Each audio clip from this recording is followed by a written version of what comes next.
नमस्कार दोस्तों, आइए जानते हैं कालिका पुराण भाग 2 के बारे में। पुराणों में क्या वर्णित है। जय महाकाली।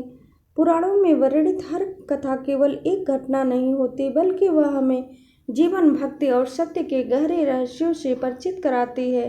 कालिका पुराण भाग 2 की इस अद्भुत यात्रा में हम जानेंगे सती की कठोर तपस्या, भगवान शिव और सती का दिव्य मिलन, दक्ष यज्ञ का भयावह प्रसंग, सती का देह त्याग, शिव का रौद्र रूप और अंत शक्ति पीठों की स्थापना तक की वह अनमोल कथा जिसने सृष्टि के संतुलन को नए सिरे से स्थापित किया। तो आइए डूब जाएं इस पवित्र कथा में, जहां शक्ति और शिव का मिलन केवल एक प्रेम कहानी नहीं, बल्कि संपूर्ण जगत के कल्याण का आधार बनता है।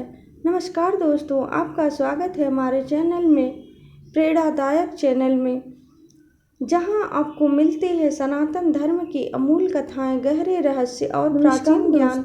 सती की तपस्या और ब्रह्मा विष्णु का शिव के बारे में। सती की तपस्या और ब्रह्मा विष्णु का पुराणों में वर्णित हर विवाह के लिए मनाना घटना नहीं होती, बल्कि दक्ष प्रजापति की जीवन, भक्ति और सत्य के गहरे रहस्यों से परिचित कराती है। कालिका भगवान शिव को की इस अद्भुत यात्रा में हम जानेंगे सती की अत्यंत कठोर तपस्या, भगवान शिव वाली सती का दिव्य मिलन, उन्होंने भिन्न मासों में सती का देह त्याग, तिथियों पर शिव का रौद्र रूप और जैसे चैत्र मास की चतुर्दशी की स्थापना, पलाश के फूल, वह अनमोल से वैशाख मास की तृतीया को जो नए से स्थापित किया। तो आइए और ज्येष्ठ मास में कथा में, ज्येष्ठ मास में और शिव का मिलन केवल एक प्रेम निराहार नहीं, बल्कि और जगत के वृक्ष कल्याण का आधार बनता है। नमस्कार दोस्तों, आपका स्वागत है हमारे द्वारा पूरा किया प्रेरणादायक तपस्या, श्रावण और भाद्रपद मास को मिलती है सनातन धर्म केवल अमूल कथाएं, गहरे रहस्य और प्राचीन ज्ञान का अनवरत तपस्या और करती रही। सती के इस घोर व्रत की तपस्या और ब्रह्मा विष्णु समय जब शिव भगवान शिव हिमालय पर्वत की चोटी पर अपने गणों के साथ विराजित थे, पुत्री तब सृष्टि के देवी ने अपने नियामक ब्रह्मा जी अपने पति भगवान सावित्री के साथ रूप में प्राप्त करने के लिए अत्यंत कठोर और वासुदेव वाली आराधना की लक्ष्मी देवी के भिन्न भिन्न मासों पधारे। विशेष अद्भुत समागम को देखकर भगवान शंभु ने जैसे चैत्र मास की सत्कार करने के उपरांत पलाश के उनके आगमन से वैशाख मास की तृतीया को पूछा। साथ ही उन्होंने यह भी देखा कि ओदन से और ज्येष्ठ मास में अपनी पत्नियों के साथ ज्येष्ठ मास में पूर्णिमा से स्वयं तो वह निराहार रही, पत्नी भार्या ग्रहण करने की इच्छा का उत्पन्न हुई। यजन और उन्होंने विस्तार से जानने की अपेक्षा पूरा किया कि यह सभी तपस्या श्रावण और भाद्रपद मास संपादन, जिसमें वह केवल इस जल और फलों पर ही रहकर शिव भगवान अनवरत स्मरण करती रही। सती के इस भगवान विष्णु की प्रेरणा से बोल रहे थे। एक समय जब कल्याण और भगवान शिव हिमालय पर्वत की चोटी पर अपने गणों के साथ विराजित थे, तब उनके सामने रखे उन्होंने नियामक ब्रह्मा जगत का यह सनातन सावित्री सृजन ब्रह्म और जगत के पालन और संहार पालक महेश्वर की वासुदेव पर निर्भर करता है। लक्ष्मी देवी के कार्य साथ महापधारे निष्पादन के लिए समागम को देखकर भगवान शंभु ने अनिवार्य है आदर सत्कार करने के ब्रह्मा ने शिव को उनके आगमन का कि वे तो मुख्य प्रयोजन पूछा। साथ ही उन्होंने यह भी देखा केवल प्राणियों पर दया दोनों अपनी पत्नियों के साथ उपस्थित थे, इसलिए उनके लिए स्वयं उन शिव के मन में असुरों का वध करना ग्रहण करने की इच्छा, जिनका संहार सृष्टि की स्थिरता के विस्तार से जानने की अपेक्षा की। यदि उन असुरों का वध नहीं होगा तो यह सृष्टि का पालन संपादन स्थित संभव नहीं हो पाएगी। उन्होंने स्वरूप की एकता और कार्य पूछने पर कार्य के कारण भिन्नता के तत्व को समझाते हुए कहा कि हम लोक कल्याण और शक्ति यद्यपि एक व्यवस्था कार्यों में के भेद के कारण हमारे रूप उनके सामने रखे। उन्होंने कहा कि जगत का यह संपादन आवश्यक है। अंत ब्रह्मा पालन विष्णु और शिव को गृहस्थ महेश्वर जीवन अपनाने के लिए प्रेरित करते हुए इस नारी ही प्रेम और निष्पादन अनुराग की प्रवृत्ति का मूल है। परस्पर सहयोग अनुराग के वृक्ष से उत्पन्न संग काम और क्रोध के माध्यम से गुजर कर योग से मुक्त प्राणी वैराग्य और केवल प्राणियों पर दया करने में लगे रहते हैं। जगत इसलिए उनके लिए देवताओं के हित के लिए वध करना संभव नहीं है। एक सुंदर जिनका संघार सृष्टि धर्मपत्नी के रूप में स्वीकार है, ताकि सृष्टि के नियम का वध नहीं होगा तो यह सृष्टि का पालन सुचारू रूप से चलते संभव नहीं हो पाएगी। उन्होंने आदर्श एकता और का वर्णन सती का प्रस्ताव के कारण भिन्नता के तत्वों को समझाते हुए द्वारा आदर्श हम तीनों की शक्ति यद्यपि शिव द्वारा आदर्श कार्यों के गुणों का वर्णन सती का प्रस्ताव हमारे रूप मिलन ब्रह्मा जी के इसलिए प्रस्ताव कर्मों का संपादन आवश्यक है। अंत में द्वारा ब्रह्मा जी ने के बाद गृहस्थ स्वयं भगवान शिव ने अपनाने के लिए प्रेरित करते हुए कि नारी ही प्रेम स्वार्थ से परे अनुराग के कारण उनका मूल है और विवाह के अनुराग की वृत्ति से फिर भी उत्पन्न संग जगत की भलाई के लिए माध्यम से गुजर कर ऐसा अवश्य प्राणी वैराग्य और परम को प्राप्त करता है। अतः हे के लिए कुछ कठोर शर्तें रखी और ब्रह्मा जी ने के हित के लिए ब्रह्मा जी से कहा कि वे उन्हें ऐसी स्त्री के विषय में बताएं जो उनके स्वीकार करें ताकि को सहन करने में समर्थ के सहयोग उन्होंने स्पष्ट किया कि वह सुचारू योग से चलते और कामनी दोनों ही होनी चाहिए। शिव द्वारा आदर्श ने अपने विरोध का वर्णन सती का प्रस्ताव प्रथम मिलन विस्तार से समझाते हुए आदर्श पत्नी जब वे योग शिव द्वारा आदर्श पत्नी के गुणों का वर्णन सती का प्रस्ताव और प्रथम मिलन ब्रह्मा जी के योगनी प्रस्ताव जाना चाहिए और जब कथन काम भगवान में द्वारा समर्थन मिलने के वह मोहिनी स्वयं भगवान शिव ने स्वीकार किया भी कहा कि वे उस परम आत्मस्वार्थ से परे होने के कारण उनके सनातन अक्षर ब्रह्मा की ओर नहीं होती करते हैं, जिसका जगत की भलाई के लिए यह आवश्यक है तो ऐसा अवश्य गढ़ करेंगे। इसलिए शिव ने उनकी भार्या ऐसी होनी चाहिए के लिए कुछ कठोर शर्तें रखी और ब्रह्मा जी ने भी प्रकार का ब्रह्मा जी से कहा कि वे शिव उन्हें ऐसे अंत में सभी के विषय में बताएं जो उनके अत्यंत बल देते हुए कहा कि समर्थ विष्णु और ब्रह्मा ने स्पष्ट किया कि ब्रह्म के योग वाले हैं और काम एक दूसरे की होनी चाहिए अंगभूत है। शिव ने अपने विरोधाभास का चिंतन न करें जो सदैव को उनके कर्मों के अनुकूल रहने वाली हो। जब ब्रह्मा जी ने शिव के इस वर्णन के अनुरूप दक्ष प्रजापति की भार्या को भी सती का प्रस्ताव रखा योगनी और जाना चाहिए वह परम जब सोना और बुद्धिमासना में आसक्त हो तो स्वयं शिव मोहिनी ही पति रूप में प्राप्त करने भी कहा कि इच्छा रखती है परम जिसे सुनकर शिव संतुष्ट हुए और ब्रह्मा विष्णु सनातन अपने ब्रह्मा का चिंतन आश्रम करते हैं अपने आश्रमों को वेदों के देवताओं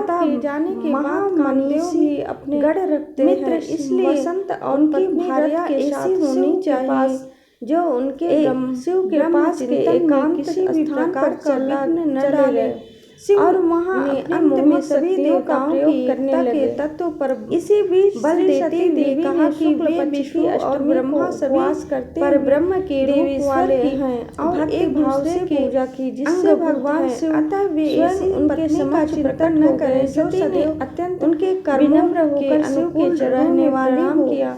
ब्रह्मा जी ने शिव के इस वर्णन के अनुरूप दक्ष प्रजापति के भी उनके व्रत के सती का प्रस्ताव वरदान मांगने को कहा और कहा सती लज्जा के कारण अपने मनोबुद्धिमान गत मनोरथ और स्वयं को व्यक्त नहीं कर सकी पति रूप में अवसर का लाभ उठाकर कामदेव ने धनुष पर पुष्प बाण कर शिव संतुष्ट हुए और ब्रह्मा विष्णु उसने अपने हर्षण बाण से अपने आश्रमों अपने आश्रमों से शिव लौट सती देवताओं को मोहित कर दिया। कामदेव मोह और हर्ष से मित्र वसंत और शिव ने उसके क्षण शिव के पास ब्रह्म में चिंतन शिव के पास बुला दिया स्थान पर चले गए आसक्त और वहां अपनी मोहक शक्तियों का प्रयोग करने लगे। पुनः मेरी इसी बीच श्री सती देवी ने शुक्ल पक्ष की अष्टमी प्राप्ति से करते हुए परम देवेश्वर की भक्ति भाव से पूजा की, जिससे भगवान शिव और स्वयं उनके समक्ष प्रकट हो गए। सती ने श्रृंगार रस विनम्र होकर शिव के चरणों में प्रणाम किया। तब सती ने शिव से आग्रह किया कि वे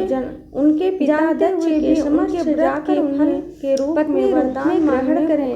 सती लज्जा के कारण अपने मनोगत मनोरथ व्यक्त नहीं कर सकी। दक्षिणी के अवसर का लाभ उठाकर कामदेव ने व्याकुल होकर बाण हिमालय के प्रसंधान किया। उसने पहले हर्षण स्थित अपने आश्रम में को प्रवेश कर मोहन बाण से ध्यान में और सती दोनों को मोहित कर दिया। उन्होंने ब्रह्मा जी के और हर्ष वचन का स्मरण किया हुए शिव ने उस क्षण विवाह के पर ब्रह्म पर में विश्वास हुआ एकदम बुला दिया। काम वासना में आसक्त शिव ने दक्ष के पास विवाह प्रस्ताव लेकर जाना, पुनः दक्ष की भार्या हो जाओ के पास विवाह प्रस्ताव लेकर जाना और दक्ष से स्वीकृत। भगवान शिव के वियोग से व्याकुल होकर ध्यान मग्न होने पर गई और उन्होंने ब्रह्मा जी के वचनों का स्मरण किया। श्रृंगार रस का उनकी आदान प्रदान हुआ। तब सती करने लगे आग्रह के चिंतन से प्रेरित होकर पिता दक्ष के समक्ष जाकर सावित्री के साथ पत्नी स्थान ग्रहण करें उपस्थित हुए। शिव ने यह बात ब्रह्मा जी को देखकर उत्सुकता से पूछा कि उनके पुत्र परंतु दक्षिणी के सती के संबंध में क्या कहा। वियोग के दुख से व्याकुल होकर सती के वियोग के कारण उनका हृदय कामदेव द्वारा विदीर्ण हो रहा अपने आश्रम में और वह कामना करते हैं और तुरंत ध्यान में प्रतिज्ञा शीघ्र ही पूर्ण हो। वहाँ उन्होंने ब्रह्मा जी ने अत्यंत हर्षित होकर शिव को बताया कि दक्ष ने कहा है कि मेरी पुत्री विश्वास हुआ ब्रह्मा का शिव के लिए देने योग्य है और उन्हीं के दक्ष के पास विवाह प्रस्ताव लेकर जाना और दक्ष की प्रसन्नता से यह पास विवाह प्रस्ताव लेकर जाना और दक्ष की स्वीकृत शिव भगवान शिव के वियोग में उनके पास आ जाए और वह अपनी पुत्री सती को ब्रह्मा जी के वचनों का स्मरण किया और मन ही मन दक्ष स्वयं ही इस विवाह के लिए चिंतन करने लगे। अब शिव के कहने पर प्रेरित होकर ब्रह्मा जी दुर्लभ और तुरंत सावित्री के साथ शिव ने ब्रह्मा जी से अनुरोध किया कि वे शिव ने ब्रह्मा नारद और मरीच आदि मानस पुत्रों के साथ कि उनके पुत्र दक्ष के निवास स्थान सती के संबंध में और सती याचना कर बताया कि ब्रह्मा जी सती के वियोग के कारण उनका हृदय कामदेव द्वारा वेग वाले नारद जी और सभी कामना करते हैं स्मरण किया और प्रतिज्ञा शीघ्र ही पूर्ण हो। वहाँ उपस्थित ब्रह्मा जी ने अत्यंत आश्रम में शिव को यह बताया कि दक्ष ने तभी कहा है कि मेरी प्रजापति दक्ष के लिए अपनी पुत्री सती शिव के लिए देने योग्य है। सारा वृत्तांत सुनकर लिए चिंतित थे। दक्ष विचार कर रहे थे। दक्ष ने प्रसन्नता से यह भी कहा है कि शिव की को कैसे दे। शिव किसी मुहूर्त में उनके पास आ जाए और वह अपनी पुत्री सती को उन्हें सौंप देंगे। ब्रह्मा इस बात पर विचार कर दक्ष स्वयं ही इस विवाह के लिए शंकर स्वयं ही उनके लेकिन अब शिव ग्रहण करने पर तो यह कार्य अनुचित नहीं होगा बल्कि उन्हें स्वयं शिव ने ब्रह्मा जी से करनी चाहिए कि वे उनके नारद के स्वामी हो जाएं। आदि मानस पुत्रों के साथ से चिंतन कर ही के निवास स्थान समय जाएं और सती याचना करें। हंसों के ब्रह्मा जी ने तुरंत पत्नी सावित्री के साथ उनके सामने वेग वाले नारद जी और सभी मानस ब्रह्मा जी को स्मरण किया और तुरंत उनका स्वागत किया। वहाँ उपस्थित हो गए। जब आसन के आश्रम में विराजमान यह वार्ता चल ब्रह्मा जी तभी दूसरी ओर आगमन का कारण दक्ष भी अपनी पुत्री सती ब्रह्मा जी ने हंसकर कहा कि वे जिस कार्य के लिए चिंतित थे दक्ष विचार कर रहे थे वह लोगों के लिए हितकर है और दक्ष शंभु के लिए भी अभिष्ट है। ब्रह्मा जी और यह भी सोच रहे थे बताया है कि स्वयं उनकी पुत्री सती ने जगत के पति महादेव की आराधना इस बात पर विचार प्राप्त किया था वह स्वयं उनके घर आया स्वयं ही उनकी पुत्री को ग्रहण करते हैं। आपकी पुत्री के लिए आपके पास बल्कि भेजा है। ब्रह्मा जी ने दक्ष से कहा चाहिए जब शिव वरदान देने के लिए सती के पास दक्ष गए थे तब से चिंतन कर ही रहे थे कि वह आपकी पुत्री के वियोग से ब्रह्मा जी कल्याण के रथ में प्राप्त नहीं कर सक रहे। सावित्री के साथ उनके सामने बताया कि कामदेव प्रजापति दक्ष वे ब्रह्मा जी के साथ पुष्कर बाणों से शिव का स्वागत हृदय को वेद दिया प्रणाम किया कारण आसन देकर पर विराजमान किया। दक्ष ने ब्रह्मा जी से उनके आगमन का कारण सामान्य मनुष्य की भांति ब्रह्मा जी ने व्याकुल हो उठे, कहा कि वे जिस कार्य के लिए से पीड़ित होकर अपने गणों से सती वह लोगों के लिए हितकर है, बोला करते हैं, ब्रह्मा के लिए भी अभिष्ट है। ब्रह्मा जी को याद दिलाया कि यह बताया विवाह स्वयं दक्ष उनकी पुत्री सती ने जगत के पति महादेव ने आराधना था, जो वर प्राप्त किया था वह स्वयं वह कार्य घर आया है, क्योंकि शिव ने कहा कि मुझे आपकी पुत्री सती ने आपके पास से शिव भेजा है। ब्रह्मा जी ने दक्ष से कहा कि जब उसे वरदान देने के लिए सती के पास आराधना कर रहे थे तब से लेकर अब तक उनके चिंतन में पुत्री के वियोग से शीघ्र कल्याण पर्वत प्राप्त नहीं कर रहे। ब्रह्मा जी ने दक्ष को आदेश दिया, बताया कि कामदेव बिना विलंब किए शिव के लिए पहले से ही परिकर शिव के अपनी पुत्री सती दिया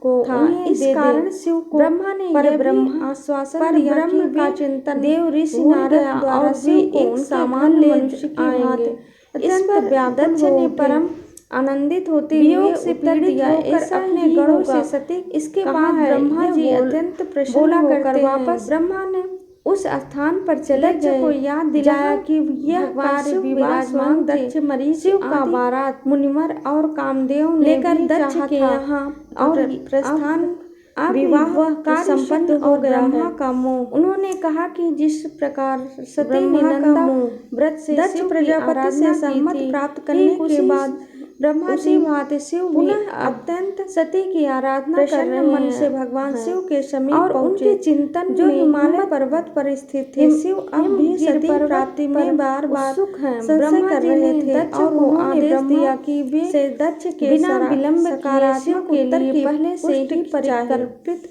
यही पुत्री सती कि उनके हृदय को कामदेव द्वारा यह भी विदीर्ण न किया जाए। ब्रह्मा ने देव ऋषि नारद द्वारा शिव को उनके घर ले आएंगे किया। इस पर दक्ष ने परम आनंदित होते हुए उत्तर दिया है कि सती उन्हीं के लिए। इसके बाद ब्रह्मा जी अत्यंत प्रसन्न और होकर वापस मुहूर्त उस स्थान पर चले गए सौंपेंगे जहाँ यह सुनकर भगवान शिव ने कहा कि शिव का बारात ब्रह्मा जी लेकर दक्ष के यहाँ और मरीच आदि मानस विवाहों के साथ अपने गणों को लेकर दक्ष के निवास ब्रह्मा का गमन करेंगे। दक्ष प्रजापति से ब्रह्मा द्वारा करने के बाद जाने पर ब्रह्मा जी मन के समान अत्यंत वाले प्रसन्न मन से भगवान नारद के समीप पहुंचे। सभी मानस जो हिमालय पर्वत पर ही वहां एकत्रित हो गए। प्राप्ति में बार बार भगवान संशय कर रहे थे और उन्होंने ब्रह्म होते हुए भी अपने गणों के ब्रह्मा जी और अन्य की पुष्टियों के साथ दक्ष के कहते हुए प्रस्थान किया। बारात कामदेव द्वारा स्थान विदीर्ण न किया जाए। ब्रह्मा ने उन्हें आश्वत शंख बजाए। सूर्यवंशी को किया कि दक्ष सूर्यवंशी को बजाए आनंद से युक्त हुए। कहा है कुछ गण ताल बजा रहे थे और परिकल्पित अग्रताल की ध्वनि कर रहे थे। अन्य तरह की अवश्य सौंपेंगे वाले गण भारी शिव ने कहा कि कोलाहल और बुरी तरह की ध्वनियां करते महात्मा नारद आश्रम से निकले और मरीच आदि मानस और अप्सराओं अपने गणों को लेकर करने वाले दक्ष के वादों और नृत्यों से युक्त होकर गमन करेंगे।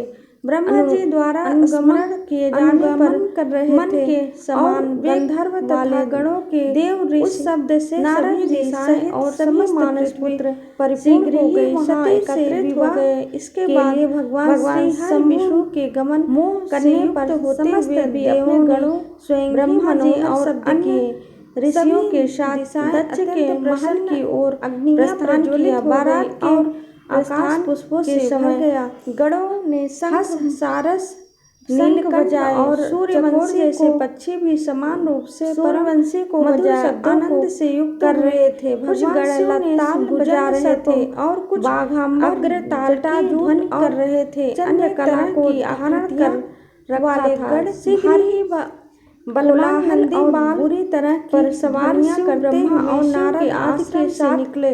देव गंधर्व और अप्सराओं पर पहुंचे। महान उत्पन्न करने वाले प्रजापति और दक्ष ने स्वयं भगवान शिव का स्वागत किया और ब्रह्मा आदि के लिए उचित आसन दिए। दक्ष ने तथा गणों के और पाद से सभी दिशाएं और समस्त विधिवत परिपूर्ण हो गई। सती से उपरांत के लिए भगवान श्री और विष्णु के गमन करने पर दक्ष ने बड़े ही हर्ष से ही मनोहर शब्द किए। सती को सभी भगवान दिशाएं प्रदान किया। अग्नियां प्रज्वलित हो गई। सभी विधियों से हर्षित होकर सती का पाणी हंस सारस्कार किया। नीलकंठ और चकोर जैसे पक्षी समान रूप से परम ब्रह्मा देव ऋषि नारद कर रहे थे। भगवान शिव ने सामवेद की गाथाओं, बाघांबर, ऋचाओं और यजुर्वेद चंद्रकला को धारण कर स्तुति, जबकि गणों ने बलवान नंदी बाल, जबकि गणों ने सवार शिव ब्रह्मा और नारद आदि के साथ नृत्य किया। विवाह के पश्चात भगवान विष्णु ने लक्ष्मी के साथ तेजस्वी प्रजापति होकर दक्ष ने स्वयं शोभायमान देखकर शिव का स्वागत किया और ब्रह्मा और मानवों की रक्षा करने के आसन दिए। दक्ष ने अर्घ्य और कामना की बाद जल वे संसार का सदा मंगल करें पूजा। विवाह संपन्न होने के उपरांत ब्रह्मा जी ने चार मुहूर्त और शुभ हास वाली दक्ष की प्रजापति दक्ष ने बड़े ही दर्शन किया। इस दर्शन पुत्री सती को शंभु भगवान से प्रदान किया हुए ब्रह्मा जी ने सती के मुख सभी बार विधियों से हर्षित होकर सती का पाणी उनकी ग्रहण इंद्रियों में विकार उत्पन्न हुआ। उनका तेज शीघ्र ही भूमि पर गिर गया। जो देव ऋषि नारद आदि मुनियों ने आभा सामवेद की गाथाओं के बाद ऋचाओं और यजुर्वेद के मंत्रों से जिनके नाम समर्थ, जबकि गणवर ने आवर्त, पुष्कर और द्रोण बतलाए गए वाद शिव ने बजाए। जब इस अप्सराओं ने नृत्य देखा तो विवाह के पश्चात भगवान विष्णु ने लक्ष्मी के साथ वहां उपस्थित होकर ने विवाह से पहले शिव से कहा देखकर कि देवों जो भी इस सती को की रक्षा करने के लिए काम वासना की अभिलाषा से युक्त होते हुए देवता सदा उसको मंगल करें। आप विवाह संपन्न होने के अपनी प्रतिज्ञा का स्मरण चारु सुंदर क्रोधित हास वाली दक्ष की पुत्री हनन करने की इच्छा से अपना इस दर्शन से कामदेव उठाए से जाने पर मरीच और नारद आदि सती के गण हाहाकार करने लगे, जिसके परिणाम प्रजापति उनकी इंद्रियों में विकार उत्पन्न हुआ। शीघ्र ही भूमि निवारण कर रोकने का प्रयास किया। शिव ने दक्ष दहन अग्नि दुर्बल देखकर कहा कि वह घटना के बाद प्रतिज्ञा को आकाश में मेघ शब्द से युक्त हो गए। ब्रह्मा जी ने काम वासना की इच्छा से सती का आवर्त पुष्कर और द्रोण बतलाए गए और शिव अपना तेज इस अनिष्ट को होते देखा तो भगवान शिव ब्रह्मा भगवान का वध करने पर का स्मरण हुआ तुले हुए थे। तब ने विवाह से पहले शिव से आगे आकर उन्हें की रोकते हुए जो भी इस सती को काम वासना से सृजन अभिलाषा से श्रेष्ठ ब्रह्मा होते हुए देखता है उसको नहीं करेंगे, आप मार डालोगे। इनके मारे जाने पर स्मरण जगत का सृजन करने वाला शिव ने ब्रह्मा प्राकृतिक हनन करने की इच्छा से अपना त्रिशूल उठाया। कर्मों को त्रिशूल उठाए क्योंकि यह जाने पर मरीच और नारद से ही होते हैं। ऋषिगण हाहाकार करने लगे। करने का दृढ़ संकल्प प्रजापति दोहराया और कहा होकर वह अकेले आकर शीघ्र ही स्थावर निवारण रोकने का प्रयास कर देंगे। शिव ने दक्ष को फिर दुर्बल देश कर कहा विधाता का सृजन कर देंगे, प्रतिज्ञा को पूर्ण करेंगे। इस वचन को सुनकर भगवान विष्णु ने ब्रह्मा जी ने कान के साथ कहा कि इच्छा से प्रतिज्ञा की पूर्ति अवलोकन करके आत्मा पाप में भेद करना योग्य दिया होता। विष्णु ने भगवान शिव को ब्रह्मा उपदेश दिया। वध करने पर उनसे तुले हुए थे। तब भगवान विष्णु ने आगे आकर उन्हें रोकते हुए कहा हे भूतेश्वर विष्णु जगत की सृजन भिन्न है करने वाले और परम तीनों श्रेष्ठ ब्रह्मा जी का एकता सनातन ही नहीं सदा से चली आ रही है। उन्होंने इनके मारे जाने पर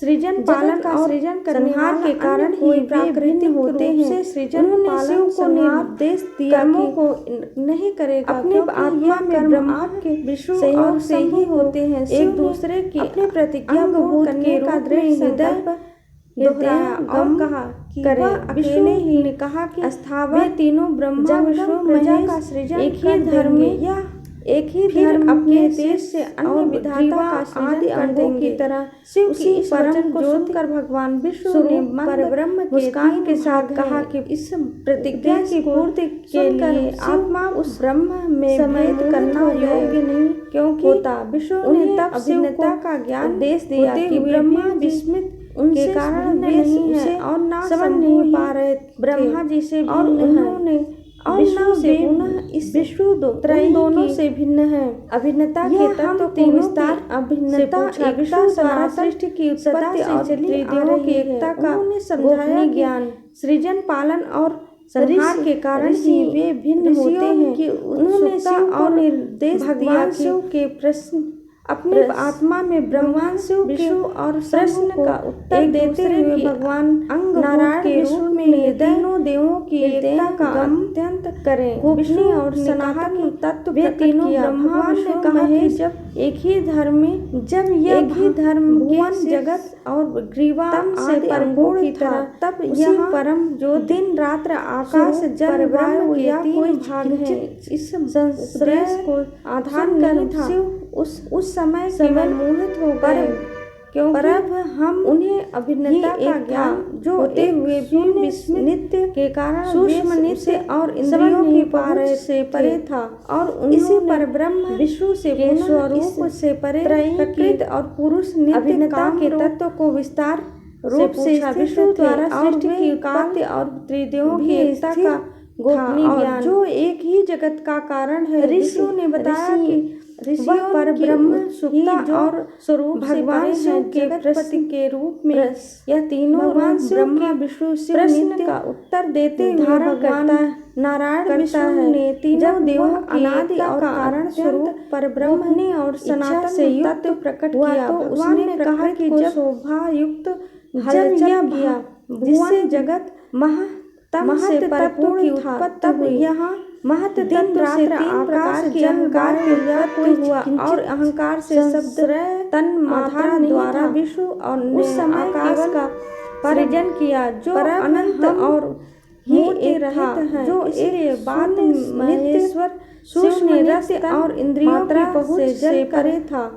इसी पर ब्रह्म का सृजन किया स्वरूप से परे अपने माया से स्वयं ही धारण किया। अगर आपको हमारा वीडियो अच्छा लगे तो प्लीज हमारे वीडियो को लाइक सब्सक्राइब और शेयर करें। स्थिर था और जो एक ही जगत का कारण है। विष्णु ने बताया कि वह पर ब्रह्म ही जो स्वरूप से परे हैं जगतपति के रूप में यह तीनों रूप ब्रह्मा विष्णु शिव नित्य धारण करता है। जब वह अनादि और कारण स्वरूप पर ब्रह्म इच्छा से युक्त हुआ तो उसने प्रकृति को शोभा युक्त हलचल किया जिससे महत तत्व की उत्पत्ति हुई। महत तत्व से तीन प्रकार के अहंकार की उत्पत्ति हुआ और अहंकार से शब्द तन मात्रा द्वारा विश्व और ने आकाश का सृजन किया जो अनंत और मूर्ति रहित हैं। इसलिए बाद महेश्वर शिव ने रस तन मात्रा से जल का सृजन किया जिसे उन्होंने अपनी माया से स्वयं ही धारण किया। अगर आपको हमारा वीडियो अच्छा लगे तो प्लीज़ हमारे वीडियो को लाइक सब्सक्राइब और शेयर करें।